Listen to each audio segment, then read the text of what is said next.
Hello, I'm Rachel Sandbrooks. I'm a writer and comedian, and this is the Stand By Your Nan podcast. I've been a wild rover for many a year,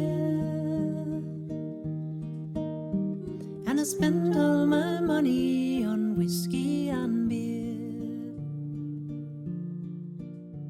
Welcome to episode 6 of the Stand By Your Nan podcast, the podcast about my nan and your family histories too. And today's episode is entitled Granny Yoda. We're asking big metaphysical questions like, why is my spirit animal a fox if they keep pooing in my garden? And was my nan psychic? And if she was, why didn't she make loads of money like Yuri Geller? This episode is exploring the supernatural and spiritual side of life, where I talk about my nan's ghostly adventures, whether we had the gift, and all things yoga and psychic, with my special guest, comedian Ishi Jackson, who's a fabulous comedian and a laughter yoga practitioner, which I'm sure comes in handy at gigs. And as always, there will be some stories of my nan. Nan, are you out there? Knock once for yes and... Oh, well, I'm sure that's just a sound effect, isn't it? Isn't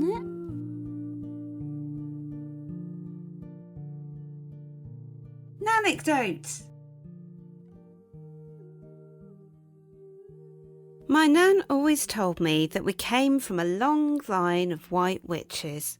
Listeners, please don't burn me at the stake. And she also had many weird and wonderful adventures with spiritualism and religion of all sorts. She once decided she was really of the Baha'i faith, even though she didn't really know much about it, because they believed that all religions were the same and linked just out of unconditional love. She was, let's put it mildly, open-minded and a bit of a hippie. And why not? She'd seen stuff that no one would believe, and she only talked to me about it when the door was shut in the back room. She told me once about what had happened when she had a visitation from Eric, her big brother who she adored. One night, a couple of years into the war, I woke up and I thought it was the babby, but there was Eric in full uniform at the bottom of my bed.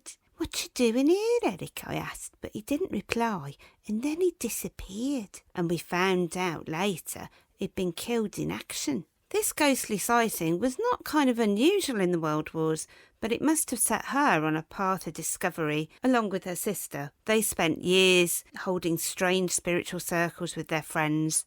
Well, I say strange, it's the kind of thing you can do down the community centre now. You know, chakra clearing, transcendental meditation, channeling spirits from the void, meeting the head of the Mooney Church, all of those kinds of things that she did. Perfectly normal, kind of. My nan used to do yoga, but it wasn't so much that she was a yoga bunny as a yogi bear. She got up at dawn and did breathing and meditation in the time before you were kind of allowed to do that sort of thing. She was definitely a hippie and a health fanatic. Before hippies had even arrived, this was in the 50s and the early 60s, they really definitely hadn't reached Quinton. They'd only just got to California. Yoga was weird. I mean, so was yoghurt. A pint of green that was cabbage water, not so much. She learnt yoga from books because they didn't have those groups in the local community centre,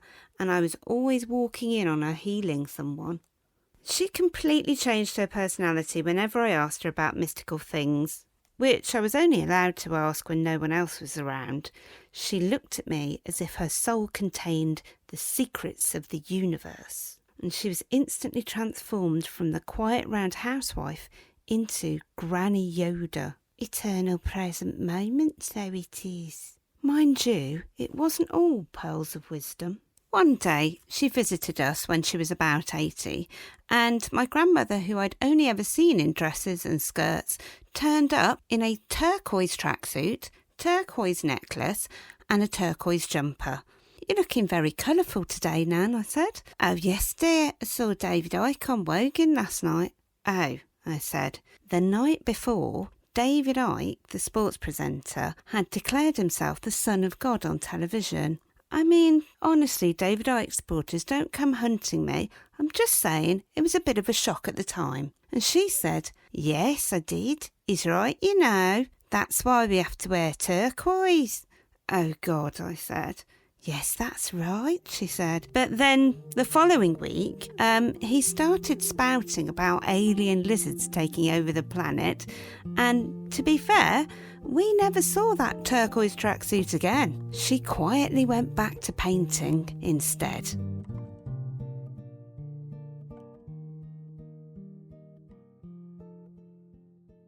So our guest today on Stand By Your Nan is Ishi Jackson. She's one of Funny Women's Best Show Award nominees. She's been regularly standing up as a comedian since she began her comedy club in 2008. And she's been touring her third solo show, I'm Migrant. She aims to shift perspectives, challenge prejudice, and sprinkle lightheartedness wherever she goes. And she also does a side hustle in inspiring card readings and is an all-round ray of sunshine. Welcome, Ishi. It's so nice to have you here. Oh, thank you. Thank you for that lovely introduction, Rachel. That's so sweet. Well, the theme of today's episode is Granny Yoda, because my grandmother was really into kind of whole range of spiritual things way before the modern kind of things that we know now, like yoga that everybody does, and even things like tarot readings and and meditation. It just wasn't mainstream at all. It was very hidden. So I thought you might be a great person to ask, because you also embrace a lot of the positivity and meditation and yoga and all sorts of things. So we do ask everyone at the beginning of the interviews if you have a nan story or an anecdote. So if you wouldn't mind sharing with us a bit about your grandmothers, or one or two, whichever ones, a bit about their history. Yeah. Okay. So I guess you're right. You know, nans are quite spiritual anyway in their making. I think the whole idea of spirituality is quite interesting. It wasn't a term I'd heard before I actually moved to the UK, and people went, "Oh, someone's so spiritual," or "This is spiritual." I was like, "What does that mean?" So for us, sort of growing up, I grew up in Zambia in Africa. It was just part of the whole being. Just, you know, it's just part of the whole. It's not a separate entity. It doesn't have a definition to it, I guess. So I had to, yeah, okay. But Nan's stories, yes. So my grandma, looking at her, was a very, very strong and powerful woman, actually, thinking about it. So Muslim background. That's my background. But my grandma migrated from India to East Africa because her parents moved. So my great grandparents, who I've met, moved to Kenya. And my grandma was married quite young. And the nan story I've got is while she was in the UK. So I took one of not one, I wasn't having several boyfriends at the time, but I took my boyfriend at the time to meet my grandmother. And my grandmother was diabetic, so she wasn't allowed a lot of sweet stuff. But my boyfriend liked to buy her this box of Indian sweets, and you know, and she loved them. She especially loved like the carrot one, because that it's like carrot cake, isn't it? It kind of feels healthy in some ways. So she would love that.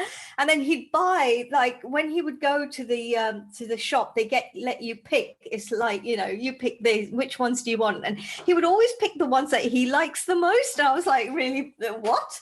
This is not, you know, my grandma would want more of the carrot halvas, please. And then this box would arrive at my grandma's, and she would open it and put it on the table for everybody to share. Before we've left, he's polished off most of the box. And so, I know, right? So she learned. And the next time he took this box, she looked at it, she put it on the table for a bit. He opens the box. She quickly slams it shut and she just shoves it under her sofa for later.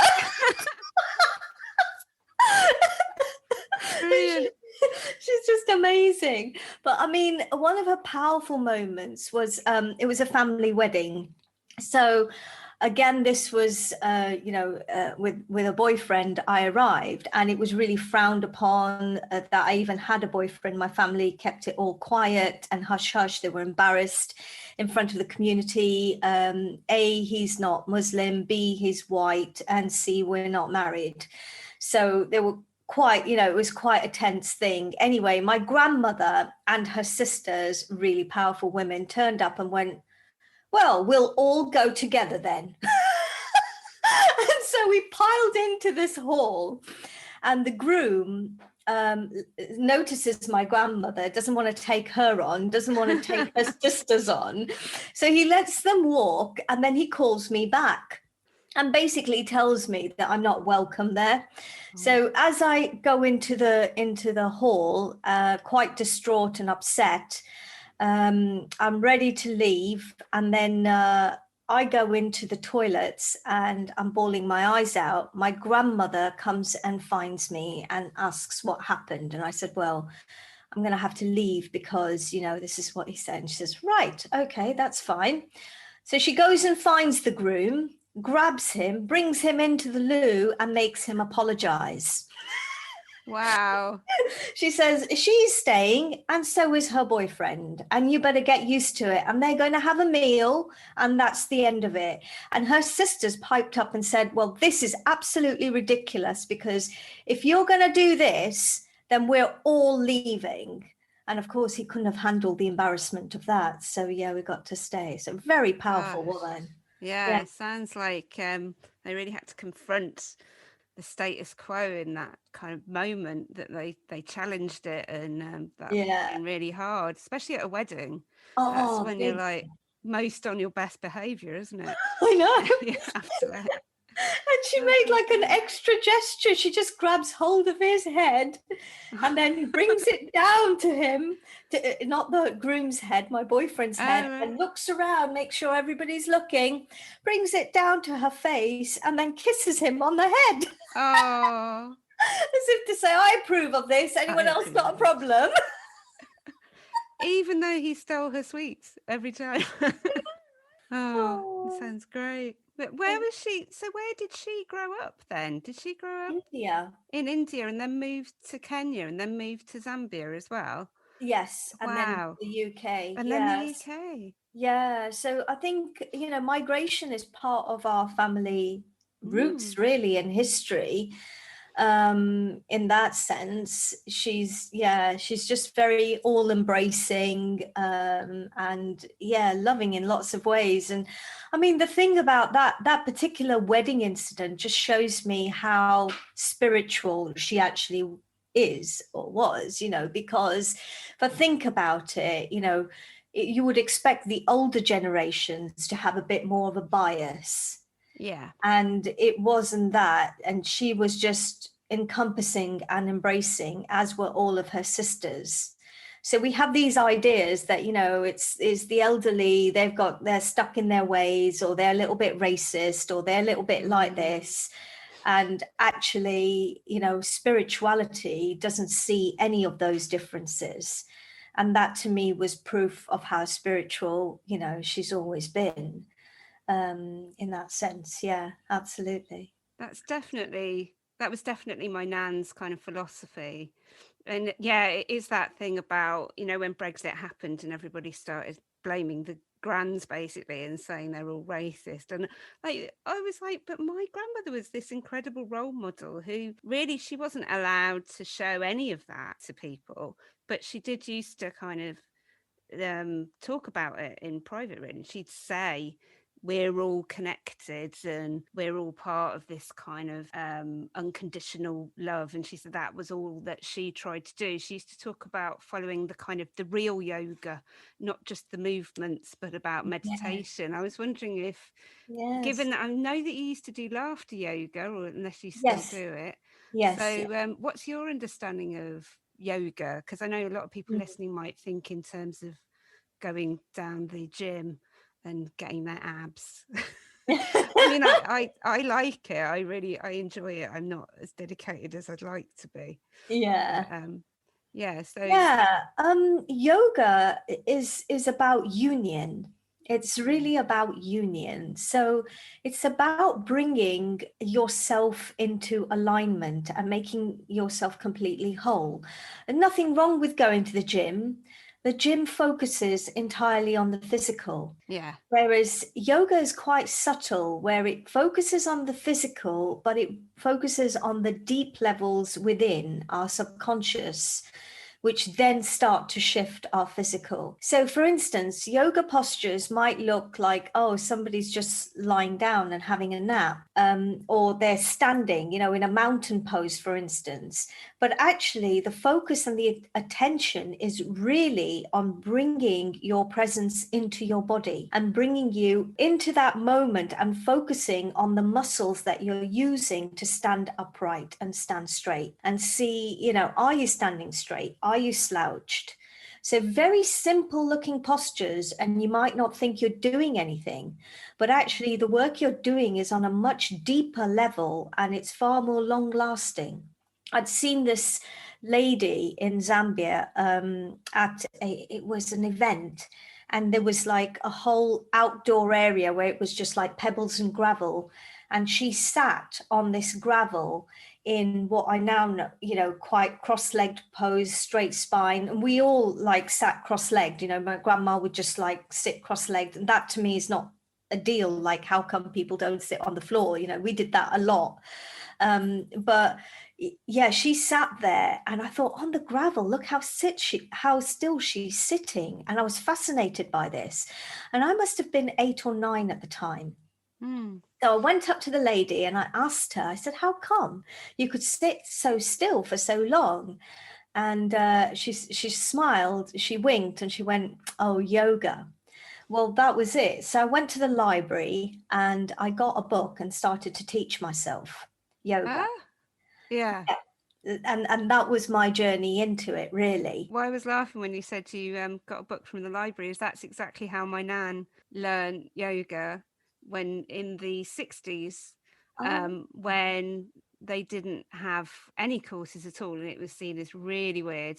So she must have started in her 50s or something. And I've actually got a couple of books here. I mean, obviously it's a podcast, so they can't see it, but I've got a couple of the books, and they're both from kind of the 1960s. It's one of metaphysical meditations and 14 lessons in yogi philosophy, and it is literally the original from the original lessons from 1904, it says, when they started teaching it. So it's incredible that there's that really nice connection, that's how you both came to it, as you actually read it in books. You didn't go and get taught by anyone, you kind of found it yourself. Can you tell us about how you started in comedy, or how your first kind of formative moment when you were singing a song to an assembly? Oh my goodness, right. Okay. So that was in Zambia. So I was, as a little girl, right? So in Zambia in schools, just to give you an idea, our class sizes were, you're looking about 50 to 60 children in a class. That was pretty normal. And one of the things we had was an assembly every single morning. We had a school assembly in the hall. And on the Friday, we had every class, every year had like a different time every week or whatever, that they would come and put on a little thing. And it came to our class's turn. And I thought, do you know what? I'm going to sing a Bollywood song. Amitabh Bachchan, who's like a big idol. My grandma loved Amitabh Bachchan, right? So I was like, oh, she loves it. And let's have a sing. I was so out of tune, Rachel, but I really thought I was singing just like him. I was in my head, I was his voice. I was like, oh yes, I'd become him.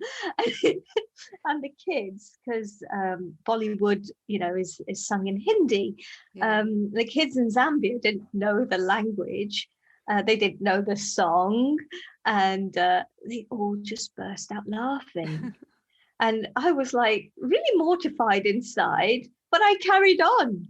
And I thought, oh, okay. So I guess looking back, that was probably The second time that I can think of that I made like a huge group of people laugh, because the first time was, of course, when I was born. I love the idea that in a way, your grandmother inspired your first gig. Isn't she amazing? Yeah, she inspires me now to still. I mean, she's just, yeah, she's out of this world, you know. Other things that you got from your grandmother, do you remember her cooking? Or, I mean, I always remember my grandmother was actually a baker. She did baking as her trade. So Ah, we did learn to cook together, kind of thing. And yeah, I learned all about cooking with her. And yeah. that's not very uncommon. So I was just wondering, did your grandmother teach you to cook, or was that more your kind of mother's thing? Or No, I was a bit of a cooking rebel, shall we say, because I think because it was perceived as women's yeah. work, I rebelled to the point that when I was at university here in the UK, I didn't even know how to boil an egg. And So like the opposite of yeah, yeah. the opposite of that. And you know, my grandma was appalled sometimes actually when like when she visited and I was with my boyfriend and he was doing the dishes. She was like whispering, she was whispering to my mum, or yeah, yeah, to my cousin. She was whispering in her ear to says, look at her, she's making him do the dishes.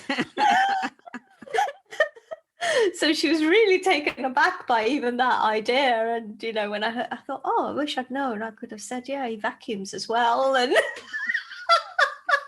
for me, when I first came to the UK, we had trips and buses and things like that. You know, I hadn't seen a double-decker bus before. Oh And wow. so that was like really exciting, just getting on a double-decker bus, you know. And we didn't really get on the buses in Zambia. So yeah, that was really exciting with grandma, you know, and she loved going to the bull ring, you know, because my Yeah. granddad, but yeah, I know she loved the bull ring. She's very proud of that. My granddad was involved in the construction of it. Oh, really? So yeah, so I think he came here, had a construction job, and then you know, while they were living in Zambia, and then went back, you know.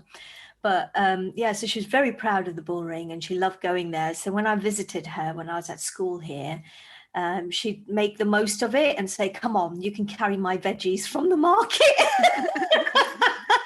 So I'd be like the veggie carrier, you know. But I remember some wonderful things about her, which are making a bit more sense now, the more I read and understand what people are defining as spirituality. In that, if she saw somebody who was limbless or hurt or whatever, begging on the streets, she would call God's name.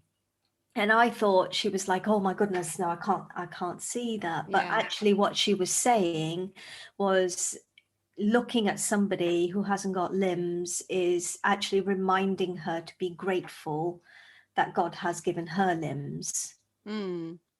you So know. yes, there but for the grace of God kind of thing. Absolutely, Mm. absolutely, which I thought was, you know, such a lovely thing. And then there were other things that are part of our being, I'm not sure if it's cultural, but our family, like the moment, you know, we as cousins, we used to go out and play a lot.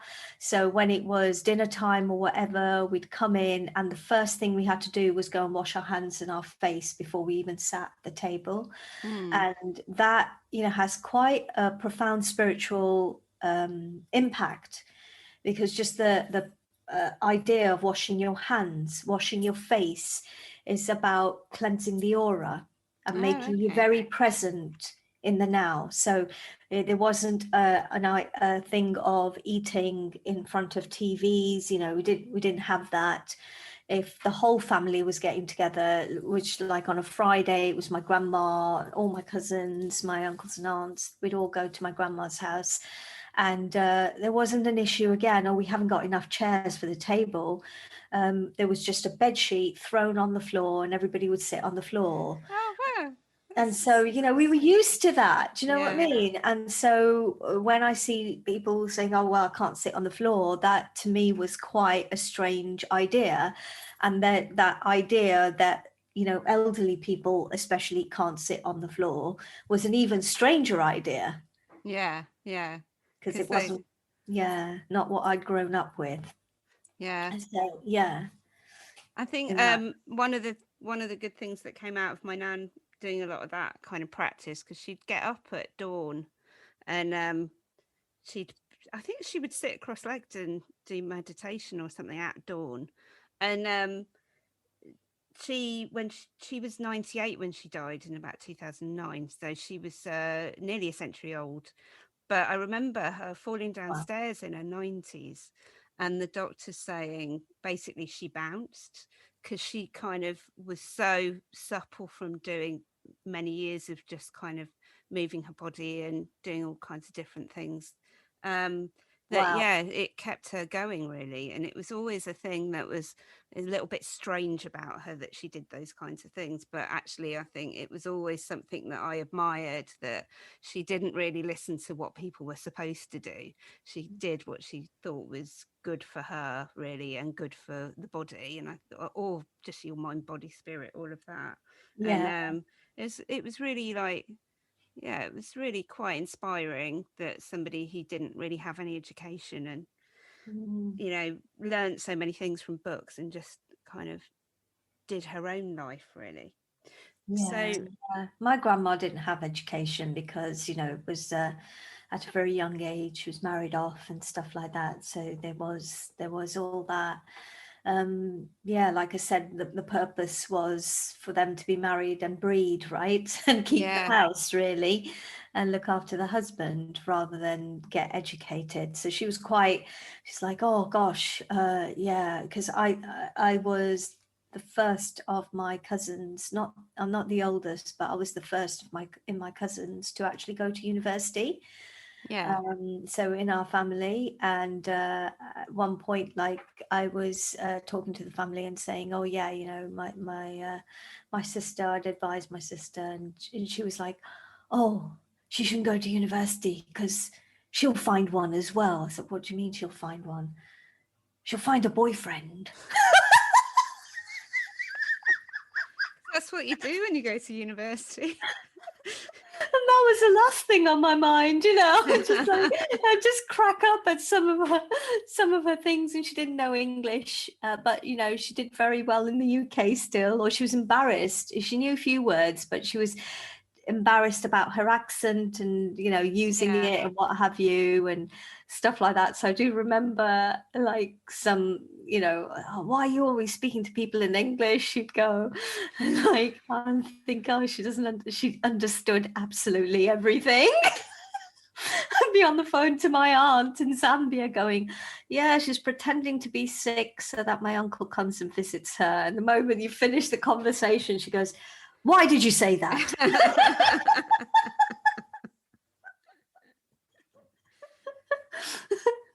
Oh, Yeah, that's I mean I've lived in Spain, where I kind of understood what people were saying, but I couldn't speak it. So I really feel for people who've migrated and they haven't necessarily had the opportunity to learn English as well. Like, I was actually an English teacher for speakers of other languages, so I've had quite a few students that have been maybe in the country for like 60 years, but they haven't actually been able to communicate. And I think, yeah, it's incredibly resilient to be able to do that, and mm, to be in a country where you're really not able to interact with everyone. That's incredible. So yeah, I do think there's something about this kind of um, like, they are hidden stories, aren't they, for grandmothers? Because, like you say, they were just not given any value at all, really. Their value was yeah, all in having children. And I mean, there's a lot of what we see in historical documents is all to do with educated, middle class, rich white women, often in yeah, England, especially. And yeah, you don't really get a sense of there being older women around who aren't rich, who aren't kind of white, who are from a different type of background, because they're not really recorded. So Yeah, yeah. I agree. And I think it's the same for discoveries and inventions all across the world. You know, with what we've documented is what we know. And there are others that are very hidden. I think recently I read about the true discoverer of Mount Everest Oh wow. as well. And who was An that? Indian guy. I'd have to look up his name again. And I thought, oh, wow, that's really interesting. So that kind of Mm. got me thinking again. And I suppose the whole film Hidden Figures is about things like that, isn't it? My mum was quite groundbreaking, if I think about it now. So in Zambia, I mean, this is loads of years after it gained independence from colonial British rule. Mm. And her first school that she was assigned was a government school, which was my first primary school. She was not allowed into the staff room because she was not white. Oh my goodness. So every break time, she had to sit on a stool outside the staff room by herself for her break. And it's now really that I understand the impact of that on her and how strong. I've always known her. I mean, to me, she's the most powerful woman I know. She's the most courageous woman I know. But I now fully, when I think about that, and I think that is so incredible that she didn't lose it, and she was able to handle that, and she kept going. And then another member of staff was hired, who was a black lady. And so the two of them were sitting on stools outside the staff room at break time. And my mum could not take it anymore then. So she got up, she opened the door, and she says, "We're going in there." And the Yeah. both of them went in and broke that barrier, really. And I think that's so interesting on so many levels, because she was willing to put up with that for herself, but not for somebody Yeah. else. Yeah. You Wow. know, yeah. And so it's a proper like Rosa Parks type story, Yeah. really, isn't it? But it's not something that's documented anywhere. But yeah, it makes me even more proud of my heritage, I guess. Mm. And my grandma, I mean, she no English, she didn't have qualifications or anything like that. So for her to survive in the UK as a woman on her own, living on her own, is just like, wow, such a powerful woman. She used to sew clothes and then sell those when she could. Yeah. um and my mom, like, growing lockdown is so interesting, because when I hear of friends who've got little kids, and it is hard, it's been so hard for people, because they've had to homeschool, or they're working from home, and they've got the stresses of dealing with the kids as well. And again, it's made me appreciate my mum even more, because my mum worked full time as a teacher, had 3 children, and then she was a wife as well, and she looked after our home. And she also, like, at the weekends, most weekends, because the weather was always nice, we either had I say dinner parties, that sounds really posh compared to what happens in the UK. It wasn't quite that. It was, they'd have friends over, and mum would just go to town and fill the whole table up with these dishes. So people would be sitting in the lounge or outside, and they'd come and help themselves. And she would decorate the salads with little rose petals made from tomatoes, and she was just so creative and artistic as well. So she did all that, and if it wasn't hours, we would be going out to other friends. So she was, all of that. And my dad mainly playing cricket or cards at the weekends. So, there was a lot. There was a lot for her to deal with. And I thought, gosh, she never ever. And she used to make our clothes from scratch, because we didn't have, like, we used to call them ready-made clothes. We didn't have all that. And she'd make all our food from scratch. Wow. So things like crisps, for instance, we didn't have that. We couldn't just go to a supermarket and buy crisps. So our crisp intake was probably once or twice a year, if that happened, because it was made from scratch, you know, by mum doing everything. I remember sitting on the counter as she's cooking and making all these different things, and even the sweets, the Indian sweets she'd make, they take ages. They take ages, you know. And I just sit there and watch her, to be honest. But she still found time for the kids, and she still found time to help us with our homework, you know. Yeah, what a woman. I think. But we are blessed with some very, very, like you say, hidden figures, hidden powerful women who are not documented and not spoken about, you know. It's wonderful you telling us that story, because it really it's really reminds me of how important it is to tell these stories, because I can just imagine that. I can just imagine her making all these dishes, all the people around, you having your own clothes made for you as well. That's just incredible that she did all that. And it is really important, and was a full-time teacher. That's Absolutely. and had to sit outside the staff room. I mean, Yeah. it's just incredible. But I guess you do kind of rise above adversity. But Mm. I do think that people don't realise, I think, that how much older women, I mean, I'm saying older women because she would have been, your mother would have been the kind of previous generations, wouldn't she? And I'm getting to 50 now, so I'm getting into that stage. Not quite there, but I'm seeing it. I'm seeing it in the future. And I just think, like, gosh, we're looking at a history here by sharing these stories. You're looking at a history of people who propped up everyone, Yeah. who did all that work. And you do have to have some kind of like inspiration from that, from how open hearted they were to do that, and how hardworking, and like you say, like really Mm. powerful. It's incredible. Absolutely. Absolutely. So didn't really go through life with a bitter chip on their shoulder, you know, just carried on. And I think that's also part of like a migrant mentality, really, because you know that resilience develops through there. Yeah, I remember like one time I'm on the phone to my grandma, and she said, "Oh, what have you been doing today?" And I'd been to a creative writing class, so I was describing it to her, and I said, "Oh, I've been writing stories." And Gran, can you tell me about your story, like how you moved to Kenya and then Zambia? And she just went, "That's all you've been doing, just writing stories." I was like, "Yeah, I want to know your story." She says, "I've got." She says, "Well, what can I tell you? You had uncles and aunts who died before your mom even got married." Wow. So yeah, and I thought that was quite a revealing moment, because Yeah. that told me a lot about the grief that she's carried in her heart and never spoken about, not once.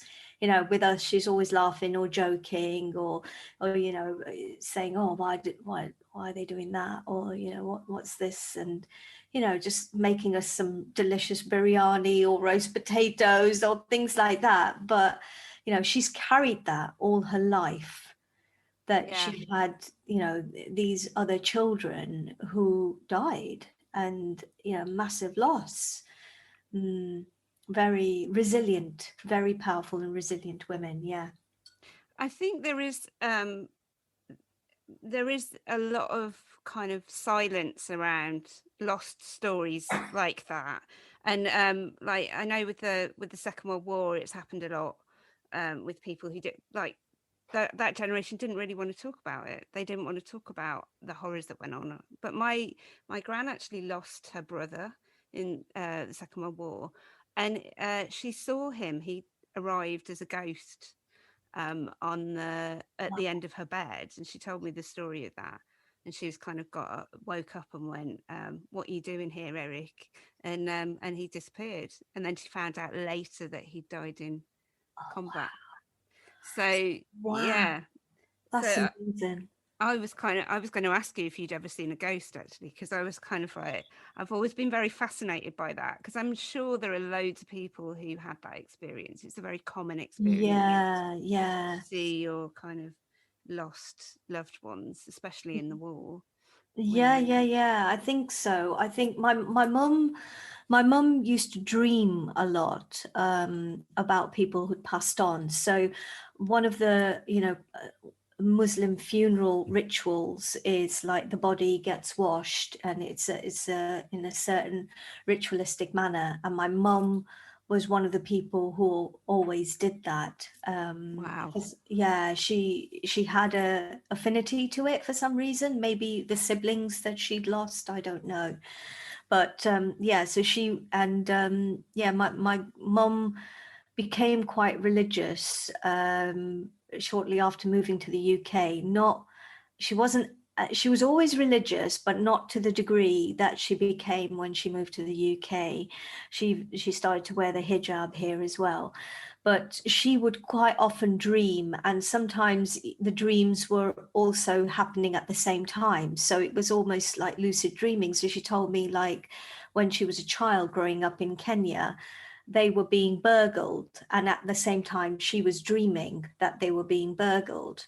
Oh So my she goodness. woke up and told my granddad, and that's how they caught the burglars. And for me personally, I haven't seen somebody who's passed or a spirit, but I sense. So for instance, I have my great grandmother has a very distinct, so my great grandmother didn't use toothbrush, for instance. They have a specific bark that Yeah. they chew on. I don't even know what it's called. I know my grandma and great grandma call it datan, and I don't know what it's translated to. I was just thinking about it the other day. I wonder what they were using, because my they have perfect teeth, really. but yeah, so that smell is very distinct and not something I've ever smelt in the UK. And Okay. yet here I was putting my washing out on the line one day, and I smelt my great grandma. and Oh, wow. and that was pretty powerful. That's happened. And then a boyfriend that I was with once, when his dad passed away, we were walking around Cork Abbey, I think, and it was around in the grounds around the chapel area. And there was nobody around. Honestly, I checked, he checked, there was nobody around. And I smelled a cigar, and his dad loved cigars. So, and even at his funeral in the church, there was a presence, and I could feel that presence. Um, yeah, so there's been a few instances like that. There've also been a few instances, like for my school friends, where I'd lost touch, and I just thought of them. They came to my mind, and then years later, when I connected with other school friends and asked about that friend had passed away, and they Oh my passed goodness. away when they'd come into my mind.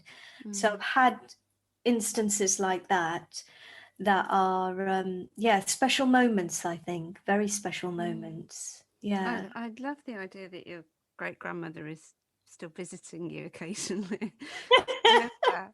I never hear I don't hear that much from my nan, but I did get this kind of thing about because I've done this whole show about her and everything, so I thought about her a lot, and I did get this feeling like something about getting a dog.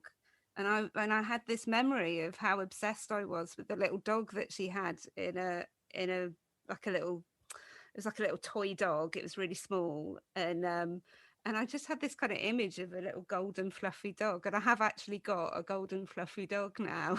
There we I go. kind of felt like, oh, maybe my nan sent me my dog. I was like, Yeah, I why mean, don't not?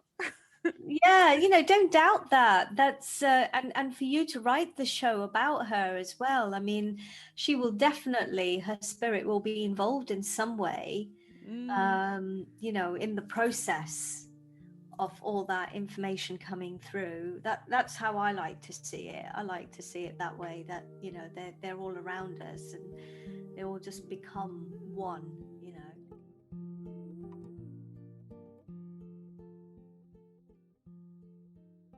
Thank you again to my guest Ishi Jackson for sharing her stories with me. I know my nan didn't actually make up the stories she told me. She definitely believed in them. And I think a little bit like her, I'm a sponge for ideas. I can quite happily be taken in by anything New Age. I have so many crystals, I could make a rockery or star in Breaking Bad. But maybe, also like her, I could meditate a bit more. And so could we all. Do some meditation, yoga, just be in the present moment that bit more. You don't have to see ghosts for that. I'm off to contemplate nature and life and the mysteries of the universe, aka sit in the garden, have a G&T and read a book. See you soon. And I spend all my money on whiskey and beer. And now I'm returned. Stand By Your Nan has been written and performed by Rachel Sandbrooks, co-produced with Steve Keyworth and with music by Lewis Barfoot. It's a Gertie Words production funded by Arts Council England.